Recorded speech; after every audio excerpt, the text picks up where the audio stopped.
अब ये आइस का क्यूब ये मेल्ट क्यों होता है? इस भाप, धुआं, कुछ भी बोलिए इससे, देखा? तो ये क्यों निकलता है? इस चैप्टर की ग्रेन्स है, ठीक है? ये छोटे छोटे पार्टिकल्स आपको दिख रहे कि नहीं दिख रहे हैं? ये भी क्या है मेरे मतलब ऑक्सीजन और वाटर के प्रेजेंस में आया तो देखिए रस्ट होने लगा, देखा? ये रस्टिंग क्यों हो रही है? क्योंकि ये आयरन का केमिकल नेचर अब शो कर रहा है। मतलब था पहले कुछ, लेकिन बाद में ये रस्टिंग देख आने के बाद ये केमिकल। नमस्कार बच्चों, आप सबका स्वागत है हमारे इस यूट्यूब चैनल बंग स्टूडेंट एंकर्स पे।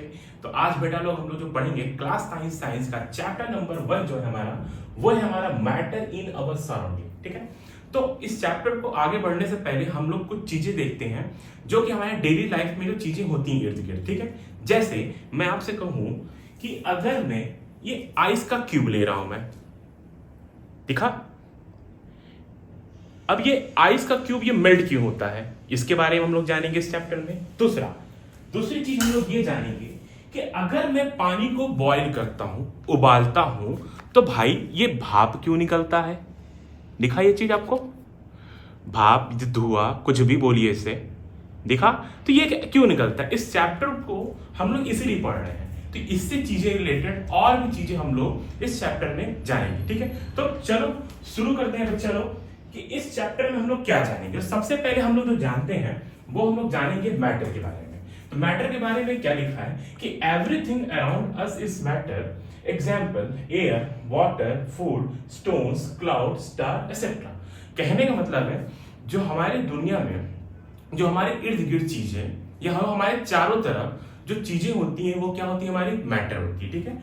या फिर वो एयर हो, या फिर वो वाटर हो, या फिर वो फूड हो जो हम लोग खाते हैं, या फिर वो स्टोन्स हो, या फिर वो क्लाउड भी हो, या फिर वो स्टार्स भी हो, वो सारे के सारे हमारे क्या होते हैं?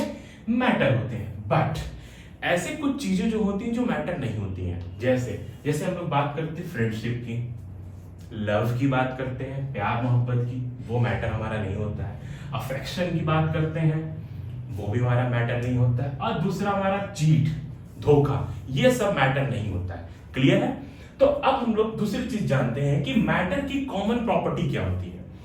तो कॉमन प्रॉपर्टी ऑफ मैटर ये कहता है कि every matter has mass and it always occupy space. कहने का मतलब है कि दुनिया में जो भी चीज है मैटर तब कहलाएगी जब अगर उसका कुछ मास होगा। अगर ये जैसे मेरा मार्कर है, इसका कुछ मास होगा और ये कुछ स्पेस को क्या कर रहा है कि ऑक्यूपाई कर रहा है, तो ये क्या कहलाएगा? मेरा ये मैटर कहलाएगा। क्लियर है बेटा? अब आते हैं हम लोग, अगर even a small drop of water, अगर मैं पानी की बूंद भी लेता हूं, मैं क्या लेता हूं? मैं पानी की मैं एक बूंद भी लेता हूं, तो वो भी क्या कहलाएगा? मेरा मैटर कहलाएगा। लेकिन मैं आपको एक चीज यहाँ पे फैक्ट ये बताता हूं कि एक पानी की बूंद में मेरे कितने पार्टिकल्स होते हैं? तो 10 की पावर 21 पार्टिकल्स होते हैं। 10 की पावर 21 पार्टिकल्स का मतलब 10 के आगे आप लोग 21 जीरो लगा दीजिए, तो वो क्या हो जाएगा? मेरा इतने पार्टिकल्स हमारे एक पानी की बूंद में होते हैं। क्लियर है? दूसरा हमारा क्या होता है? Grain of sand is matter. जो सैंड की ग्रेन्स होती है ना, वो भी क्या होता है? मेरा मैटर होता है। मैं आपको सैंड की ग्रेन दिखाता हूं, जैसे ये आपको दिखा, ये दिखा बेटा, ये हमारे सैंड की ग्रेन्स है, ठीक है? ये छोटे छोटे पार्टिकल्स आपको दिख रहे कि नहीं दिख रहे हैं? ये भी क्या है? मेरे हैं मैटर है, ठीक है? तो मैं आपको इसीलिए हर एक ऑब्जेक्ट को मैं आपको चीजें दिखा रहा हूं जिससे आपको पता चले कि भैया पार्टिकल या मैटर या बाकी सारी चीजें होती कैसे हैं, ठीक है? अब आते हैं हम लोग कि मैटर के ऊपर कुछ लोगों की कुछ बिलीफ्स थी या कुछ लोगों का कहना था या मानना था। तो उसमें जो पहला चीज था, इंडियन फिलोसोफर्स का क्या कहना था, जो हमारे प्राचीन काल के फिलोसोफर्स थे उनका क्या कहना था। उनका ये कहना था कि भैया मैटर हम मानते हैं कि होता है, लेकिन वो मैटर हमारे 5 चीजों से मिलकर बना होता है। वो 5 चीजों को हम लोग क्या बोलते हैं? जो 5 एलिमेंट्स होते हैं उनको हम लोग क्या बोलते हैं?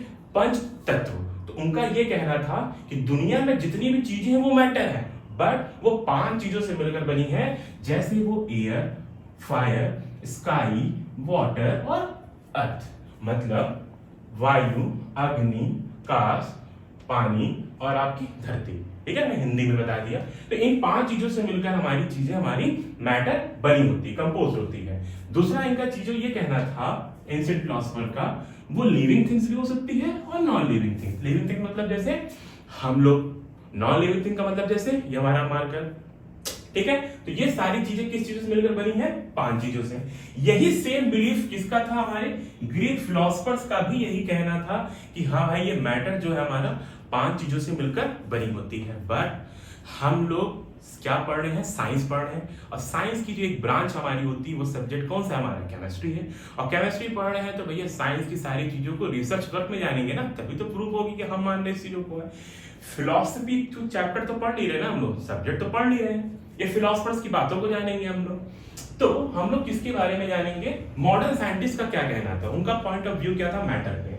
तो उनका ये कहना था बेटा कि मैटर को हम लोग 2 तरीके से क्लासिफाइड करेंगे, ठीक है। मैटर को हम लोग 2 तरीके से क्लासिफाइड कर रहे हैं, ठीक है। तो पहला मैं जो क्लासिफाइड करता हूं वो है मेरा फिजिकल प्रॉपर्टी। इनका ये कहना है फिजिकल प्रॉपर्टी का मतलब ये होता है कि कोई एक ऐसा सब्सटेंस जो कोई इसमें बाद में मतलब कुछ ऐसा बनने के बाद कोई न्यू सब्सटेंस फॉर्म नहीं हो रहा है। इसका मैं आपको एग्जांपल देता हूं। जैसे मैंने ये लिया आइस क्यूब, अभी मैंने लिया था ना आइस क्यूब, ये मेरा क्या है?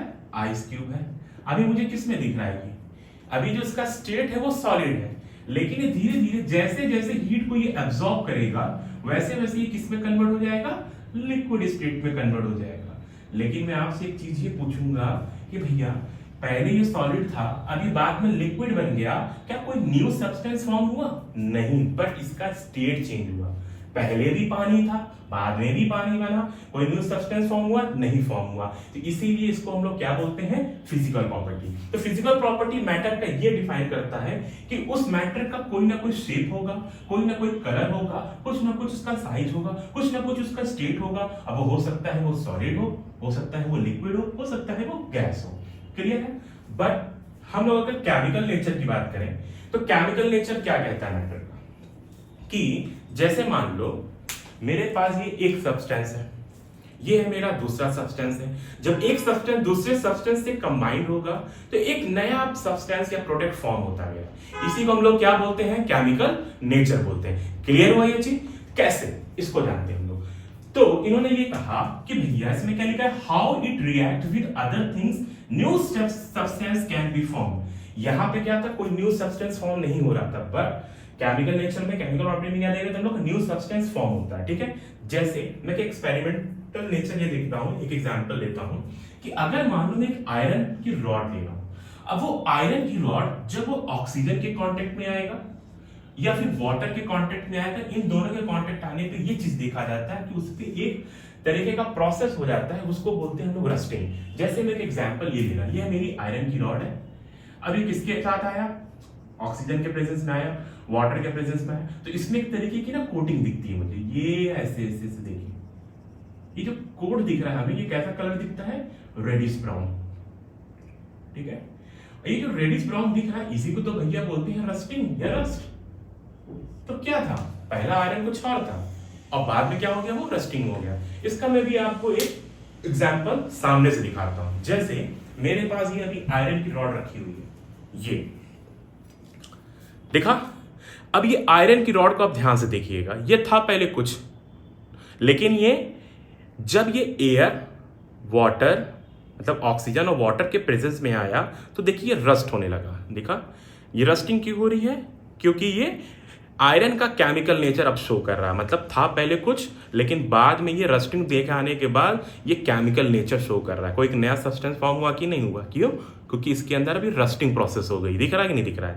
तो इस कोटिंग को क्या बोलते हैं हम लोग? रेडिश ब्राउन है, ठीक है। एक हम लोग और जानते हैं आपका, वो क्या है हमारा कि जब हम लोग शुगर को, ठीक है, when heated strongly it turns black carbon। कहने का मतलब है मान लीजिए शुगर है, जब इसको हम लोग ज्यादा हीट करेंगे तो लास्ट में हमें जो मिलेगा वो कार्बन मिलेगा। ऐसा क्यों मिलता है? ठीक है, तो ये भी क्या एक तरीके का केमिकल या फिजिकल? तो केमिकल। क्यों? इसके लिए हम लोग एक चीज देखते हैं। मान लीजिए पहला तो मैं ये जानता हूं कि शुगर का फॉर्मूला क्या होता है। शुगर हमारा जो होता है व्हाइट क्रिस्टल्स फॉर्म होता है। शुगर आप लोग घर में खाते हो भैया, वो कैसा दिखता है हमारा? कुछ इस तरीके का दिखता है, व्हाइट क्रिस्टल। अब शुगर का जो फॉर्मूला होता है वो हमारा होता है C12H22O11। अब मैं कर क्या रहा हूं, मान लीजिए मैंने बर्नर लिया, कुछ भी लिया, यहाँ पे रखा मैंने, और ये मैंने स्पून पे रखा क्या, इस व्हाइट क्रिस्टल मतलब शुगर को रखा। तो होता क्या है? तो मैं आपको स्टेप बाय स्टेप दिखाता हूँ होता क्या है, ठीक है। देखिए कैसे केमिकल मतलब नए नए सब्सटेंस फॉर्म हो रहे हैं, नेचर इसका कैसा होता है। देखिए ये था कैसे, पहले शुगर व्हाइट क्रिस्टल के फॉर्म में था। अब मैंने इस पे कुछ टेम्परेचर दिया, इसको टेम्परेचर दिया मतलब हीट एनर्जी मिलेगी इसको। जब हीट एनर्जी मिलेगी तो ये किस में कन्वर्ट हो रहा है, ये ट्रांसपेरेंट लिक्विड में कन्वर्ट हो रहा है। अब सेकंड स्टेप में जब हम लोग इस ट्रांसपेरेंट लिक्विड को और टेम्परेचर देंगे और हीट प्रोड्यूस होगी तो क्या पता चलेगा, ये कैरामेलाइज में कन्वर्ट होगा। और कैरामेलाइज क्या होता है, ये ब्राउन कलर में होता है और उसकी थोड़ी स्वीट स्मेल होती है, ठीक है। तो ये थोड़ा इसी को हम लोग बोलते हैं कैरामेलाइज। अब मैं क्या कर रहा हूं, इस कैरामेलाइज को और टेम्परेचर दे रहा हूं। जब मैं और टेम्परेचर दूंगा तो और हीट एनर्जी मिलेगी, उसकी प्रोड्यूस होगी, तब वो हमारा किस में कन्वर्ट हो जाता है, सिर्फ और सिर्फ हमारा क्या बचेगा, ये कार्बन का पार्ट बच गया। और जो हाइड्रोजन ऑक्सीजन बचता है वो पानी बनकर बाहर निकल गया। तो कुल मिला के लास्ट हमारा क्या मिला, ये ब्लैक कार्बन मिला कि नहीं मिला। और हमने लिखा क्या था, जब शुगर को हम लोग हीट करते हैं, स्ट्रांगली हीट करते हैं, तो हमें क्या मिलता है, ब्लैक कार्बन मिलता है। यही तो हमारा केमिकल नेचर शो कर रहा है। समझ में आया।